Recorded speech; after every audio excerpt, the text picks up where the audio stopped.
So guys, magandang tanghali guys sa inyo guys. Nandito na naman tayo sa bagong episode ng vlog natin.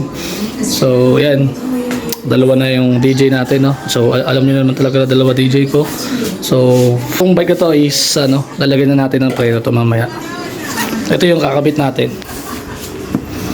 Yan, Shimano hydraulic brake set M4100 na, no?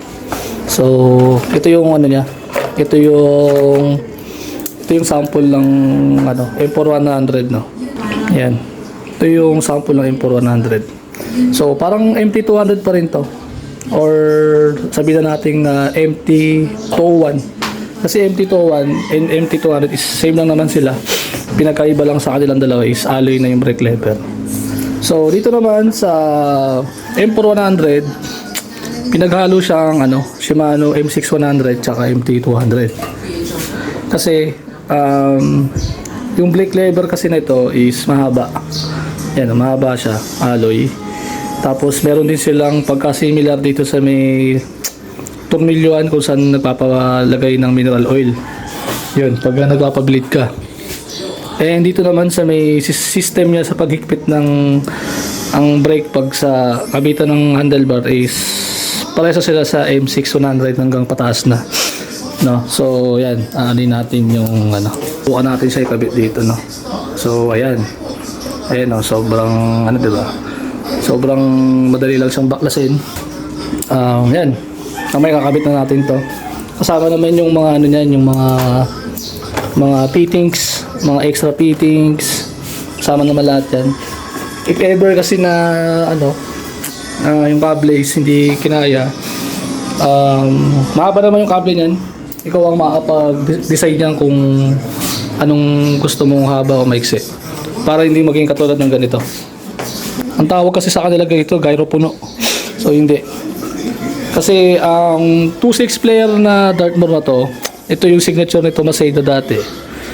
So meron na kasi silang dito eh. Meron na kasi ginawa sa Dartmoor na lagayan ng gyro. Gyro brake set ang tawag dun. Same lang dito sa Dartmoor Cody, meron na rin silang nilagay.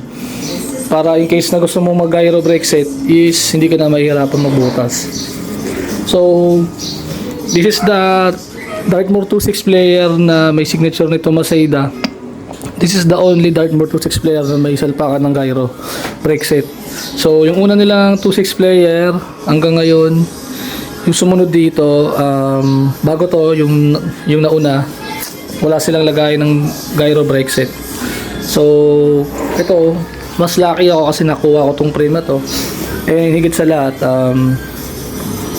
hindi naman kasi ako nag-gyro dahil hindi naman kasi ako nagba-bar spin. Yung mga nagba-bar spin kasi dyan, yun ang dapat ang naglalagay ng mga gyro brake set. Ang gyro brake set kasi, ang pinaka-disadvantage lang niya is yung sa kable dito. Yun, baka matama yung pinaka-kable kasi magiging dalawang kable mo na yun sa may kaliwat kanan sa down tube. Dito sa may chrome okay lang kasi chrome naman to eh. Hindi siya tatama sa hindi siya tatama dun sa kasi wala namang pintura to eh. Chrome lang naman yan. Unlike doon kasi pintura, baka mabakbak yung pintura katagalan pagdikit ng So ang ginawa ko is nilagyan ko na ng sticker yan para mamaya pag setup na yan ni Virgo, baka kasi doon tayo magpakabit. Yun na. Yun na lang natin, tatansyahin na lang natin. Kasi kung magpapakabit tayo sa ibang shop, baka sabihin nila bakit ganoon, di ka bumili sa amin. Pwede ka naman bumili bumili ka pa sa iba, pwede ka naman bumili sa amin. At least di ka na lumayo, di ka na nagmotor, diba? Di ka na pumunta na Santa Cruz para lang doon. So wala na, nandito na tayo, nakabili na tayo sa Pops Bike Shop ng M4100 na brake set. So susubukan na lang natin mamaya magpakabit. Nakapakainit kasi, grabe guys, napakainit, grabe. Ayan talagang talaga eh, pa rin ngayon, El Nino pa rin ngayon, napakainit. Kaya yan, papakabit na natin ito mamaya. So baka hindi na ako matulog mamaya. Mamaya pala guys, mabebenta ko na pala yung ating Raksha XC30 coil fork. So baka na lang tayo magdala na lang tayo ng bag. Yung bag na army. Kasi doon na lang natin ilalagay yung pork. Kaso, magkakaroon pa tayo ng tali para hindi malaglag. Kasi mamaya baka mag-bike sila mamaya alas 3. Dire-diretso na tayo. So mamaya papakabit na natin yung preno. Itong preno na ito papakabit na natin doon. Then itong DJ na to, dadalhin na lang natin to doon sa sa laruan nila Kuya Grace sa court. Dala-dala ko na yung bag tsaka yung pork. Kasi may kamit up ako doon sa may Roosevelt sumulong. Kasi doon daw niya gustong makipag-meet up. So si Kuya JM tsaka si Kuya Brian, magkano daw sila? Kaalala sila kasi last time na nagpunta ako ng Latagan, Marikina, nag-vlog tayo sa ating channel, kasama sila. So kanina sa GC hindi Kuya JM alam bakit daw parang hindi daw niya kilala si Kuya Brian. Sabi ko, ayun, si Kuya Brian, yung naka-GT na frame na naka-raw na frame, parang ganito. Ayan. Tsaka yung sa kabila, ayan. Parang mas mukhang ano lang, mas makintab lang na yung nasa taas doon sa kabila kaysa sa baba. Siguro baka sa ano na rin yan. Baka hindi ko lang masyadong napakintab yung pork. Ayun. Pero makintab yan kung sa ano kasi pinagsikapan kasi natin ano yun yan. Punasan, no? Nasikapan ko na rin tanggalan ng kulay. Natanggalan man yung kulay, yung mga tuldok-tuldok na yan kasi hindi na talaga matatanggal yan. Siguro yung chemical ni Kuya Michael baka matatanggal pa yan.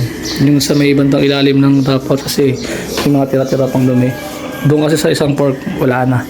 Tanggal na talaga. So, salamat pala kay Kuya Hans kasi doon sa true axle na nakakabit dyan. Ganyan na itsura niya, nakatayo na yung pinaka quick release. So, maikpit na yan. Siya yung nag-setup niyan. Pero actually, pwede ka may mag-swap ng pork kung gusto naman niya. Tapos yung axle nung ayaw niya pumayag eh. Gusto ko sana talaga makipag-swap sa kanya ng true axle.